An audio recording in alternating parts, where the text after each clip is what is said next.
Take yourself outside of the situation and look back in, as opposed to being in the problem and you can't see anything but the problem.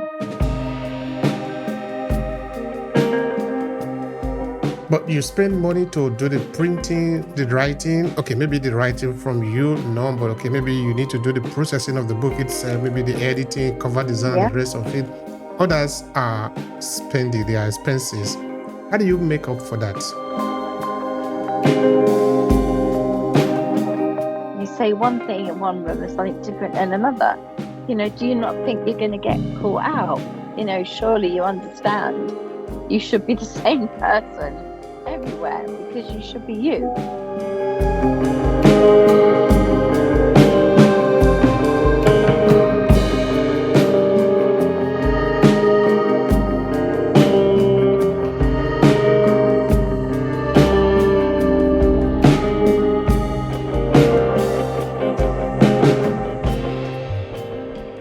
Okay, so I'm Paulette Hallam.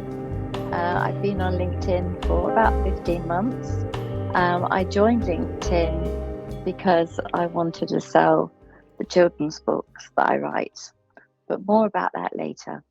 So my journey started in care.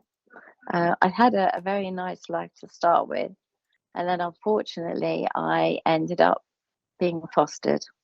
But the end result of this was that it made me quite resilient. And I didn't know what resilience was until you're faced with it. And once you're faced with it, you just get on and do it. And there are so many things that have happened looking back over the years that have changed me. And it's hard to pinpoint when these things happen. But if you were to write it down bit by bit, you realize, oh, that's where I got that from, and that's where I got that from. And so resilience came from childhood and never knowing what was going on and it all being very confused and messed up. And I was very smart. I was a very intelligent child. And I was going to university, and there was a big old argument about who was going to pay for my fees. And it ended up with me going to the headmaster of the college. His best friend was looking for someone to work for him.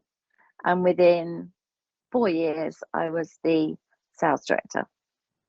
So I went from never having sold a thing in my life, well, except potatoes when I was 12. I worked in a greengrocers from the age of 12, but I'd never sold anything, to being able to teach other people how to sell.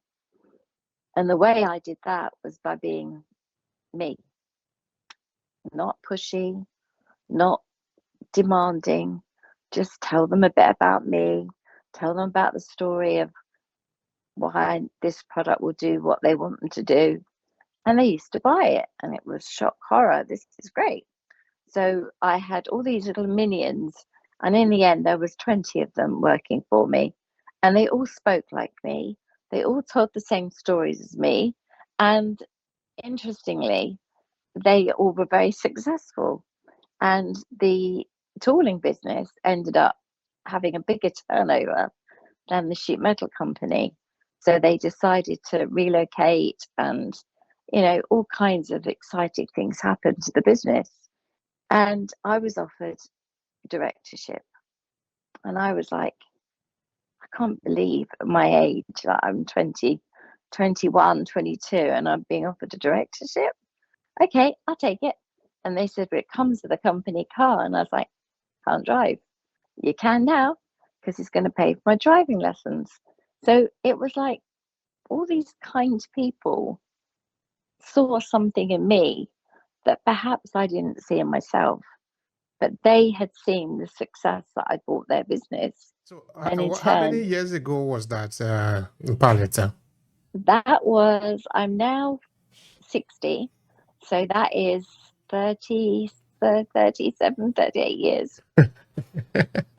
Yeah, It's yeah, mad, isn't it? part of the It's experience. mad. And you have to understand that when you say that in this current day, I was a managing director at the age of 28. That's 32 years ago. I seem to be able to manage people without needing to manage. They worked hard for me because they wanted to. If you're a decent human, and when someone says, "Can I take an hour off because it's my son's play?" and you say, "Of course." Or if someone says, um, my daughter's had a bad toothache, would it be okay if I finish an hour early? And you say, "Of course." They then make those hours up because they want you to know they appreciate you. And so if you show mutual appreciation for what they're doing for you, and then what you do for them, it's like a trade. It's an absolute trade off. And we used to have fun and giggle and laugh, and we'd have pizza afternoons, and we'd have, people could go home on a Friday or they could have a party in the office. And we often had a party in the office. Friday afternoons, it was the Friday joke in. So every customer would receive a joke from us, and we required, if they wanted to place an order, they had to send a joke back. And it became known as the Friday joke in. And it was just so much fun. And people with the funniest joke would get a prize. And, we did things that people had never considered doing, but it made people happy to come to work. And when you're happy working, you do a good job. And when you do a good job, you stay. So So true. staff retention is huge. So true. So true. And for how It long did you is true. remain in And that company? I was with them for 5.5 years, just nearly 6 years. And then I got headhunted, and I ended up working for a much bigger company. So suddenly I was going in as a sales director, no longer managing director. Um, they said to me, "It's a title only. It doesn't mean anything because it's a Japanese company and they don't allow us to have board directors that are females." I was like, "Oh, okay." Anyway, there was an issue, and I solved the problem. And the guy who ran the company, Tazaki-san, said, "Who solved the problem?" And they said, "Oh, that would be Paulette. She's like critical thinking. She solves everything." And they said, "Well, I need to meet her." And they said, "Well, she's the sales director. We've got a female director." And they were like, "No, no, she's just the director in name only." And that's when he said, "I want to meet her. Next trip, bring her with you." So off I flew to Japan. And he said, and I will quote, "Paulette, you be silent." So I wasn't supposed to speak. I was allowed to be in the meeting, but not allowed to speak. Well, you've met me. That's not easy. So I sat there for a few minutes and I thought, "I'm lying to you. You're asking the numbers, you're asking the details, and they're all just looking at you and lying." So I said, "Can I say something?" He looked at me. He said, "Yes." I said, "Why are they all lying to you?"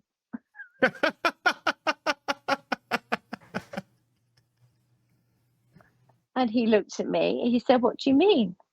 I said, "That's not what's happening. That's not the truth. I can tell you the truth." So he said, "Right, everybody leave." So everybody was asked to leave except me. And I sat there and he said, "Tell me about this. Tell me about that. What's going on with this? What's going on with that? How's that?" And I just went through everything with him. And he said to me, "Would you like to be a board director?" And I was like, "Do you mean that?" He said, "Yeah." He said, "Would you like to go back and run that whole company?" And I looked at him and I said, "They'll not work with me anymore. Now that I've pulled them all out, how can I work with them? It's probably best I leave." And he was like, "Really? I can't have you leave." I said, "No, I can't work with a team of liars And I can't believe that they were prepared to come here and look you in the eye and do that.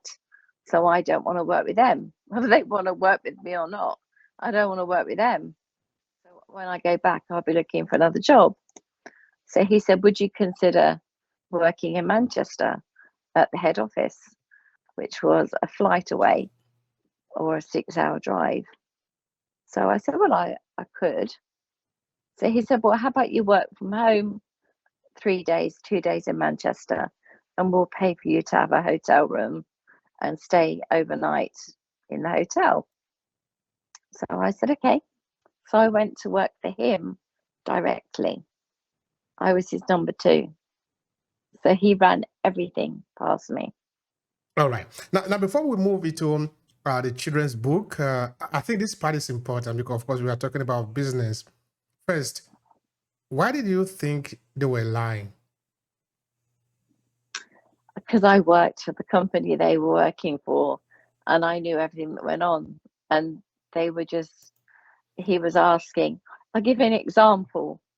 He asked a question, what should we call the new range of computers? Right? And they were coming up with all these new names. And I said, I've got one. He looked at me. He said, go on then. And I said, how about the boomerang range? And he said, boomerang? Why boomerang? I said, because they keep coming back. And of course, it wasn't funny, but it was funny. Do you see what I mean? You make a joke that is a joke, but it's not a joke. And he said, why do they keep going back? I said, because of the appalling quality. I said, you spent 50 years building your brand, and they're going to single-handedly destroy it. And he looked at me and went, okay. Because honesty wins. So right. Honesty always wins. And if you do lie like they were prepared to, they would have got caught out eventually. But they just got caught out a bit earlier. And I did go back and work for him for a year. And then I got headhunted again. But every new year, he used to phone me to Zaki and say, Happy New Year. And I used to say, Happy New Year to you too, sir. Every year. And to me, that says something about mutual respect. Great. You did a good job there. So, Paulette, what was the company actually doing that you were working for? Manufacturing. Well, they call it manufacturing computers, but you'll know you buy the hard drives from one company and you buy the screens and monitors from another. So we were assembling computers, but not very well because they kept coming back. So someone said, if you taste peanuts, you get monkeys. And we were having temporary staff working for us. So we didn't have the skills. We didn't have the skill sets. We were better off buying the products in as a fully manufactured unit. But then you can't say it's British, you see, and people want to buy British. So they were nervous about buying products that have been assembled outside the country. Never mind the fact that everything inside the thing's made in China or made in all these other countries, but because it was assembled in the UK, that had some sort of credence. Yeah. Business sometimes is not always very straightforward. There are a lot of bits and pieces in it. In my language, in Esa, where I'm coming from, in south of Nigeria, it is said that if you are told what the fish is made of, you will not eat. Which is to say something that there is a lot that we don't say about what is actually happening because people are not prepared for that, unfortunately. It's true. Yeah. And I will tell you that there are people, we call them whistleblowers in our country, where someone will stand up for something and say it's wrong. And unfortunately, often it's they get stung out business, they get badly treated because they're trying to make something right. But you see, if it's again going against a government or going against a big institution, you've got a hell of a battle on your ground. I've always stood my ground because I've always felt like I'd always get a job. So I had nothing to lose. I really didn't. I had the confidence in myself that I'd always be employed. So what was I going to worry about? I could be honest, tell the truth. Yeah. And I felt that was more important than anything else. Yeah. That's true. That's true. One thing I've noticed or I've learned about lie is that you really cannot lie for a long time. It eventually will collapse on you. In that when you lie one time, you will need another lie to back up the first one. Then you will need another one again to back up the second one. And then it start having legs and hands, and it start growing and start growing and start growing. Eventually, it become a very big pyramid, but turned upside down. So Yeah. it get to a point that there is no amount of lies that you can tell in this world, because it continues to grow like it, then it will eventually collapse, and it collapse on you. Yes. So the better part, I Yeah. think, is to just say the truth. You probably suffer for the first time, and everybody know that that is what it is. Then you keep on moving. You keep on. Of course, that also means that you're a human being. Human beings sometimes can make mistake. Just say you make mistake. You did it, instead of just naturally just lie. I would always say to my staff, actually, as a consultant, which is what happened next, I went to work for a trading consultancy, and it was literally the trading company. We were one day it could be 1,million pairs of incontinence pants. The following day, it could be bullion or jewelry, or the next day it could be you've got to go to this company and help this company because they've got a big issue, and you're getting moved about by accountants and by businesses, and there are always so many problems going on with business, and you were just called in to fix it. And I used to walk into a company, Obehi, every single time. It was like a ritual. I'd call all the directors and the managing director into a room, and I would say, "So, I have been appointed as the problem director. Have you ever had a problem director before?" And they'd look at me as if I was mad. And they'd say, "No, we've never had a problem director." I say, "Well, you now have got one. Here's the rules. I don't care how big the problem is.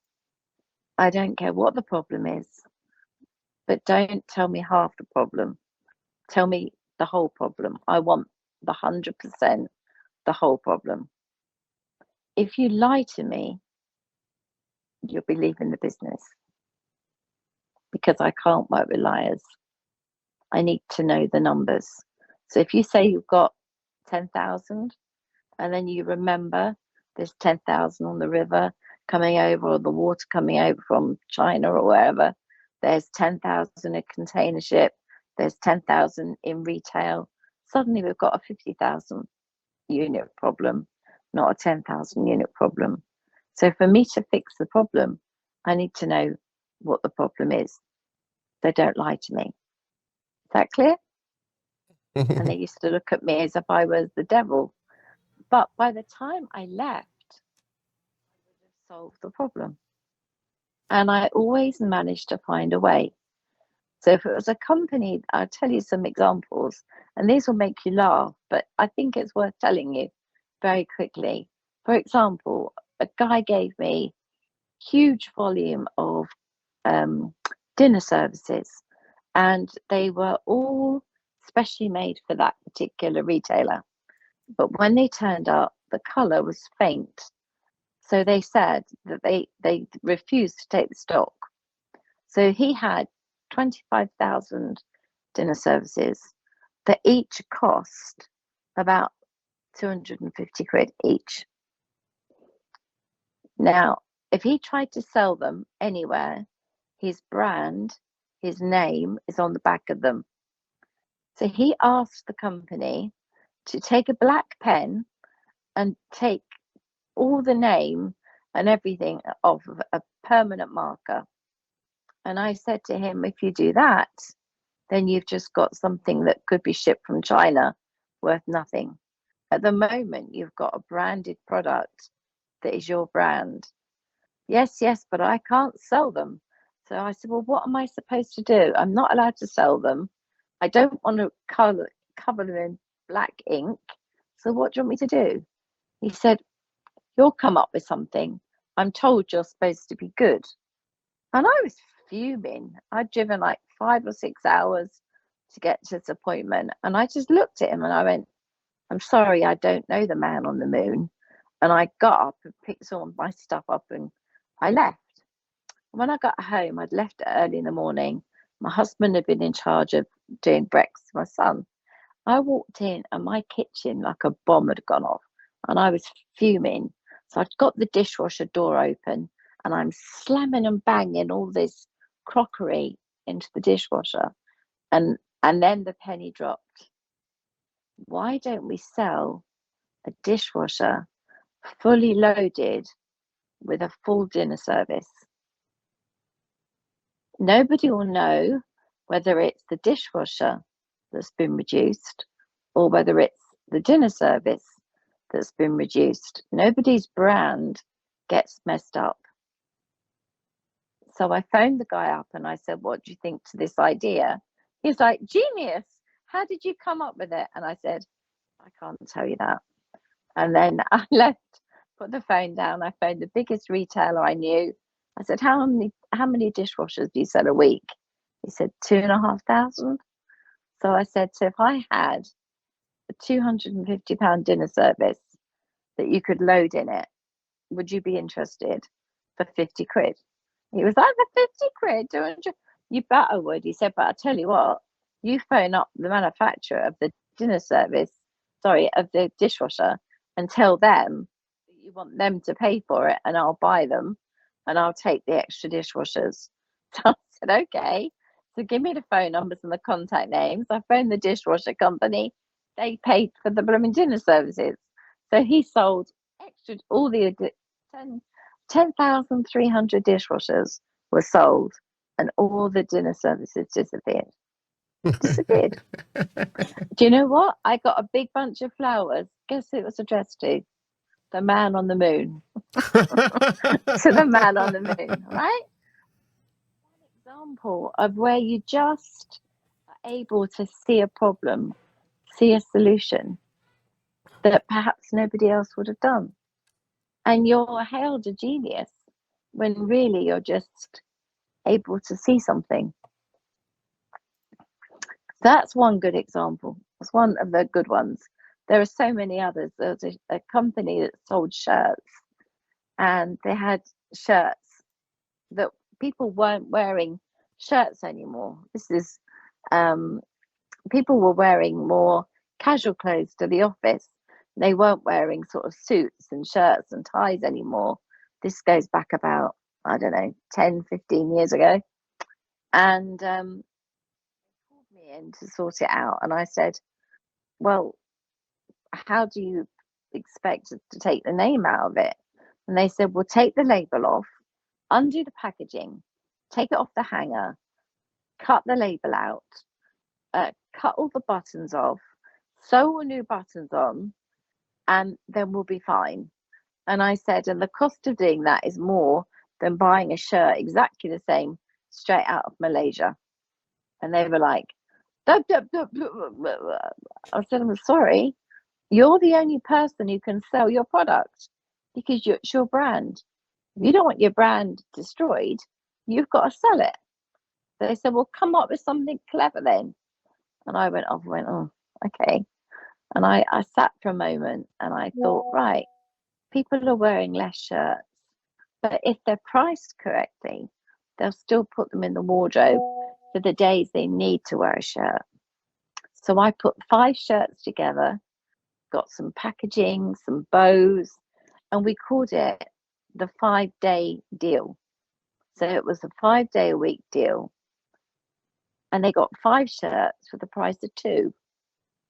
And that meant the company didn't lose a penny.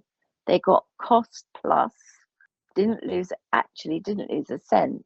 they still made a very small margin, but they were the ones that sold it, packaged with a nice big bow, 5 shirts all together.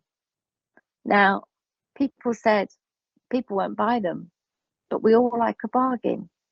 And if we know those shirts normally sell for £25 each, and you're getting 5 for the cost of £50, it's a huge discount because you're Absolutely. buying quality shirts. But the fact of the matter is, it only costs the manufacturer £8 a shirt. So therefore, if they sell them at 50, they still end up making a small profit, and no one knows they had a problem. Lovely. You have a very creative mind, we might call it now. Creativity is a powerful approach that we must have in business, because it's always a moving part. It's coming from different parts in it. If you just take one button away, everything is going to reshuffle. So if we are not creative, we might lose it. So this is really very important. It's really True. very important. Yeah, I've always called it out of the box thinking. It's thinking outside of the box. Yeah. You know, take yourself outside of the situation and look back in, as opposed to being in the problem and you can't see anything but the problem. Yeah, that's all right. Now, tell me, what is your key lesson from that experience in Japan, of that Japanese company who were just outrightly lying to their boss? Was there any lesson you learned from that that maybe you could have? Yet another lesson, yes, about truth. I love truth. And I say to people, even on LinkedIn, I've had a couple of goes at a few people, where I've said, you're not congruent between one room and another. You say one thing in one room and something different in another. Do you not think you're going to get caught out? Surely you understand you should be the same person everywhere, because you should be you. If you're trying to put on an act or be somebody different, then the end result is you're going to get found out. And so the lying to their boss, covering their backsides, everybody together, planning a sort of let's hide as much as we can, the least they know, the better. What I learned from that experience was you will get caught. And that's why when I go in as the problem director, I say, you will get caught. If I find out you're lying, you will be leaving the business. Yeah, simple. Yeah, that's a good lesson. Thank you so much for that, for sharing that. Now, tell me something. At what point did you start your own business? And how did that happen? So I was working at the company we were just discussing, and I got a phone call, and it was some of the guys that I already worked with saying, we're thinking about setting up an en masse leaving one of the companies I worked with. So there would be about 8 of them leaving the company, setting up on their own, and they'd like me to join them. And I was like, oh, that's great. That's lovely. Thank you so much. It's a really lovely idea. And then they said, but you need to invest a very large sum of money. I was like, okay. And then they said, but we can't afford to employ you because we might not have any inventory or customers for some time. So we want to work on the media side first and get all that in place, and then we'll need you. So I was like, okay, let me just get this right. You're offering me a job, you're offering me a directorship, you're offering me a shareholding in the company. I buy the shareholding, but you're not going to employ me. Yeah, okay. How long do you think that's going to be for? 2 to 3 years. Okay. I think I need to think about this, because obviously what I'm going to need to do is carry on working for my existing company whilst I give you the money to invest. It's a big risk, but I like it. So yeah, I'm up for it.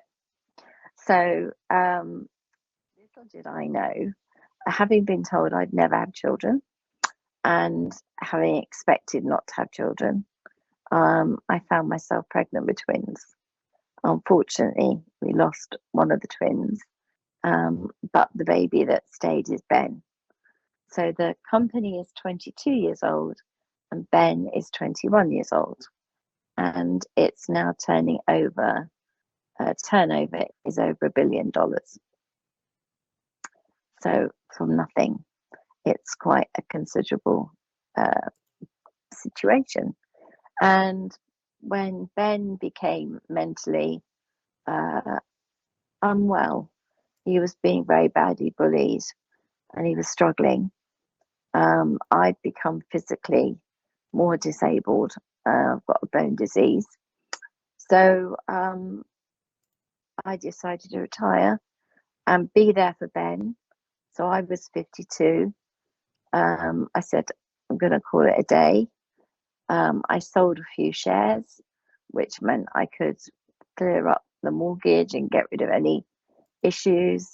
And then I was able to be in a position to say, right, focus on Ben, focus on mental health. And the more I learned, the more books I read.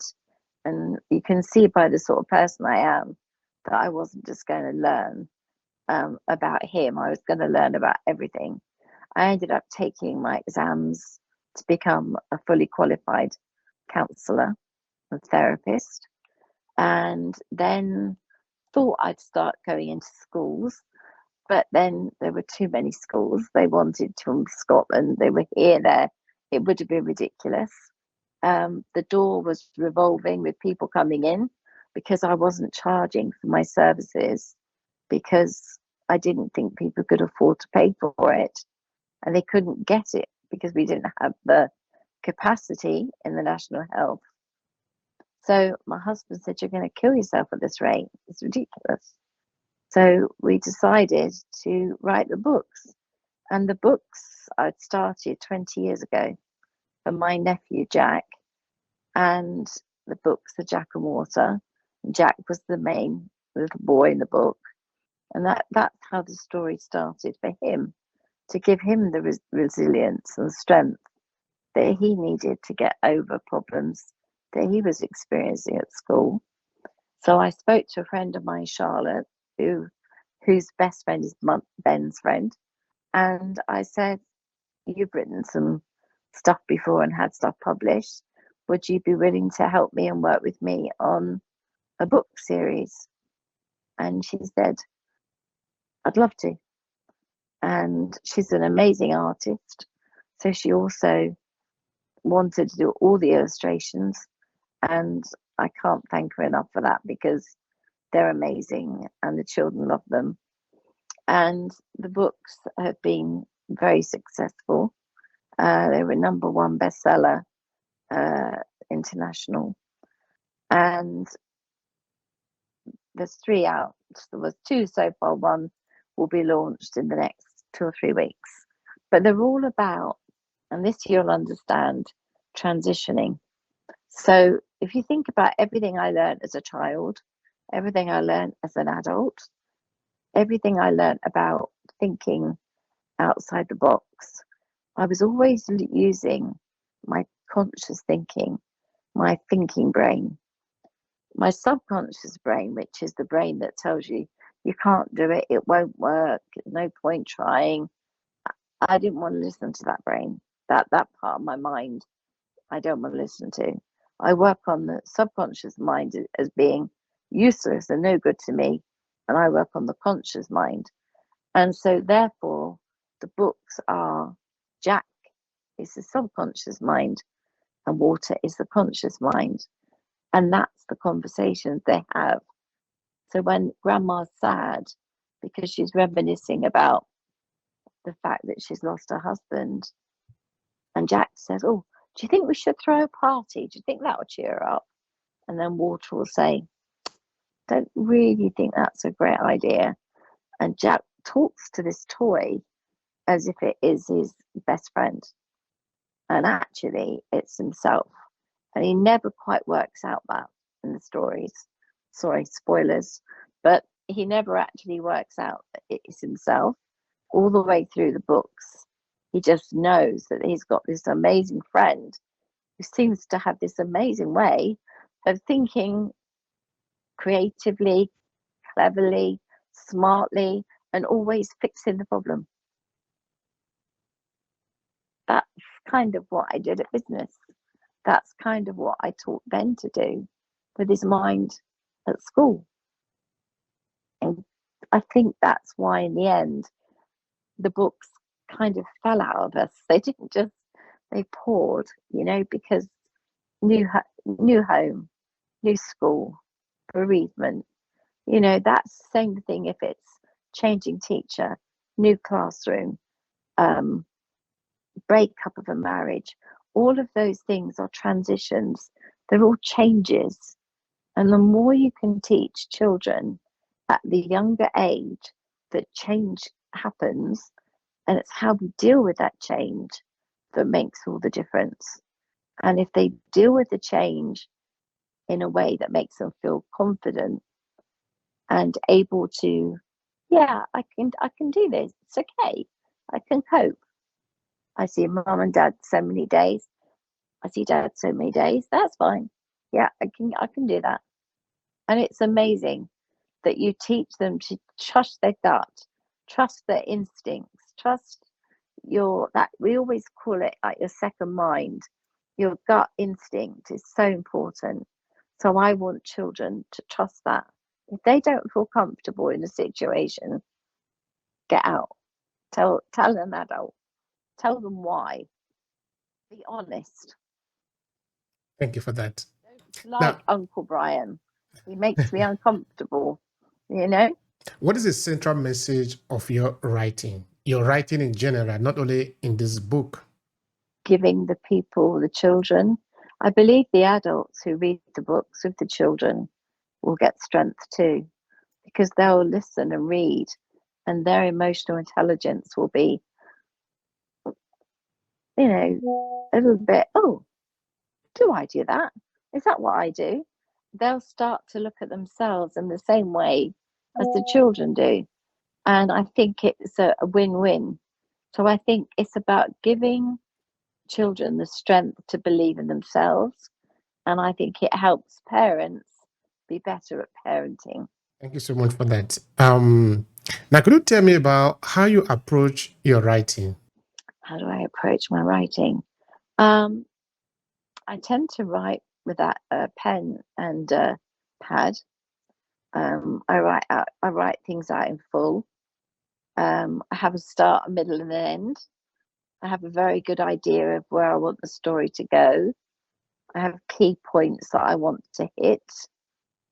And then Charlotte and I sit down and work out how we can model the story around everything that I've written in a way that makes the story feel robust, will stand up to scrutiny from a therapist or a teacher or a parent, even, so that they will feel strong that the book's good, but also that the child will go, oh, yeah, I get it now.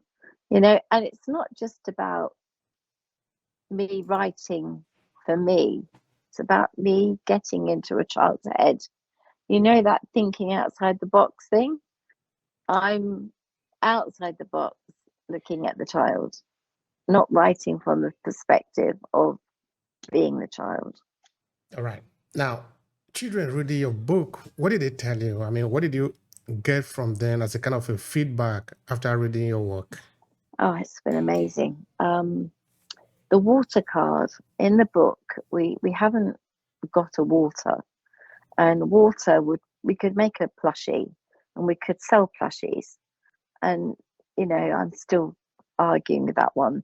I don't like the idea that some children can afford it and some children can't. So we have a water card in the book, and we also can download them straight from the website. And they can colour them in, and they can be a footballer, they can be a Barbie, it doesn't matter. But when they carry that card, the card says, be brave, be strong, don't leave coming home too long.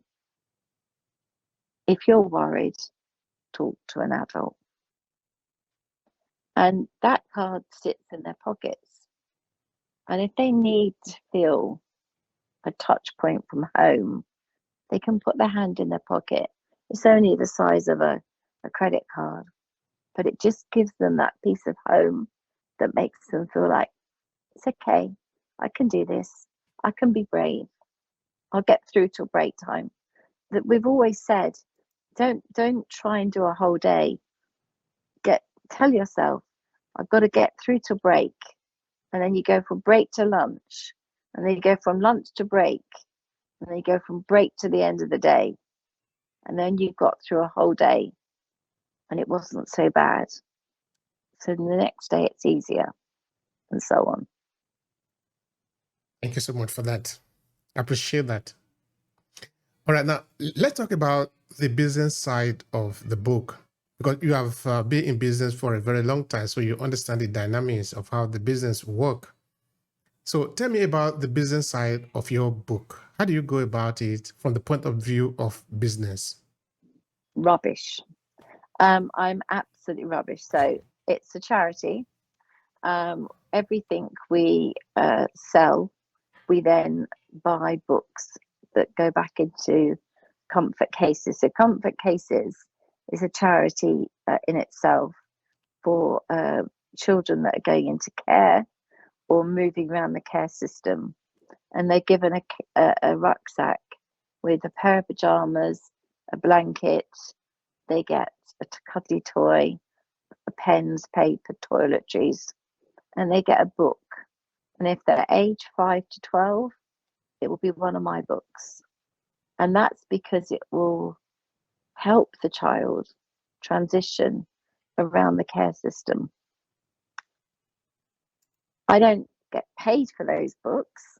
We gift them because they can't afford to buy the book. So we just give them to them. So for every book that's purchased, we get £1.46. That all gets added up, and then I buy books to give to the charity. In America, the books that are sold, we have a charity called Connect Impact Hub that works with homeless families, and we give them all the proceeds from the books that are sold in America. So far, we've donated over $500 to that charity. So it's all for charity. Okay, all for charity. But you spend money to do the printing, the writing. Okay, maybe the writing from you, no, but okay, maybe you need to do the processing of the book itself, maybe the editing, cover design, Yeah. the rest of it. Others are spending their expenses. How do you make up for that? So far, my husband says it's not an all for, it's a non-profit, it's an all for cost. So the cost of that has been donated so far by myself and Charlotte. And it's fabulous that I'm in a position to do that. We really hope that a TV show will pick up on the books and want to run it as a sort of cartoony type children's type of program where they would really, it's a mental health lessons, but it's actually a fun story too. And I think they would eventually, I'm hoping that it gets to the right hands. That's the plan, long term. So in the interim, we pay for all the manufacturing and the creation of the book. So the publishing and all of that side of things is done by us. And then buying the books, I usually buy 1,000 books at a time because that's the cheapest way to buy them. And then we get reimbursed into the pot for books from the sales. So we've done quite well. I mean, we've sold a lot of books, considering I didn't think we would sell as many as we have. We've done very well, but LinkedIn on its own is not enough. I'm going on the television with Dr. Constance next week, in that she's given me we've got a 45-minute interview with her. So that goes out to a couple of million plus people. I've got some work I'm doing for the website to get more traction. We've got to do more work with the social media, which I'm not great with, but there you are. Maybe we need to sub that out to someone. But yeah, I mean, that's the plan. We need to get more people to buy the books. So I need to use the skills. And I think right now, the internet is what we need to use, because that's where all the kids are, and that's where all the therapists are, and that's where all the teachers are. So that's really what we need to do. It's important that there are a lot of moving things around the book, because it means that the book actually becomes something more than just a book. Maybe we'll have time to talk more about that later. What do you see in the future of this book project? Let's call it a book project, in the sense that it's not just the book that you have in front of you, but the entire project around it and beyond it. What is the future of this project? I think we've got the first 3 done. We've got another 3 in the pipeline. So really, if we ended up with 6 books, it's a series, that should be sufficient for a television company to take on, or even a film company. The key, I think, for me is, if we're getting that message home to children that they've got to learn to trust themselves and believe that what they think is right. So if they know something doesn't feel right, if they know someone's being horrible to them and unreasonable, they have a voice to speak up. They need to be able to have confidence. So I guess what I'm trying to do is help parent the kids, help fill in the gaps that they're not getting at home with their parents, or they're not getting from school. They just get to become the most rounded individuals they can be. So they have all the strengths they need. So they've got the ability to have conscious thinking. They use their conscious mind. They know that the subconscious is going to fill them with bad ideas, but just don't go there. Stay strong like a tree. I want the books to tell children that they've got the right to say no, and they've got the right to say, I'm not comfortable, or I'm not happy. I want them to be able to say bullying is wrong and stand up for themselves. I want them to have the confidence to know what is and what isn't right.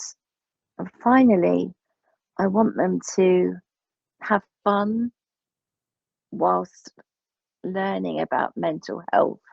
Because if they can learn about mental health when they're little, can you imagine how small a problem we'll have as they get older?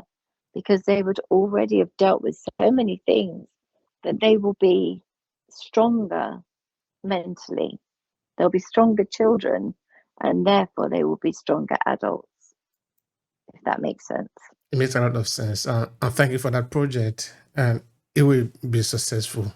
Thank you for a good heart. All right. Now, you are doing all this work. It's a lot of work. I understand. It's a lot of work. Why? What is the satisfaction for doing all this work? Knowing you're making a difference. If I know that I've helped children to be stronger, to know that people do care, to know that it's going to get better, to know that things are easier on the other side, and to learn to use their mind in a better way. I think that every single hour spent either on LinkedIn, building up a following, or writing, or talking to people, or trying to educate people. I think the more I do, the more I believe in the project. I know the project is right. I know that it's needed. I know that it's wanted. I just know that there are issues with money. There are issues with getting the books to every country and every part of the world. I understand that there's language issues. But generally speaking, I talk to people throughout the world who've seen the benefit of the book. English is the second language, but the kids have understood it. And that means the world to me. It doesn't matter where you're from, you're suffering the same issues. Bullying happens, moving happens, being homeless happens, being hungry happens, being worried happens, having nightmares happens. All these things happen to every child around the world in different stages and different levels, but it happens. So every single child could benefit. So, I've already said with Selassie and a few of the others that we will be giving books, the downloadables, for free to African schools, to every African school. Miss Kim's talking about in Botswana. But it's so that the teachers can read the books to the children, as opposed to each child has their own book. If it gets read to them, they still learn. Thank you so much for that. I appreciate that. So what would be your final thought to conclude the conversation? Please buy the books, number one. Please let me know why you bought the book, and let me understand what the benefits from buying the book were, so that I know I'm doing the right thing. Because I can think I'm doing the right thing. I'm fairly sure I'm doing the right thing. But I would like to hear from you that I am. Thank you so much for that. Now, did you tell people how they can find a copy of the book? Yeah, they can go to the website. If they go to the website, it's easiest. And that is www.walter, WALTER, waterontheweb.com. Thank you so much for the time and for the sharing. It'll be really valuable here. Thank you so very much.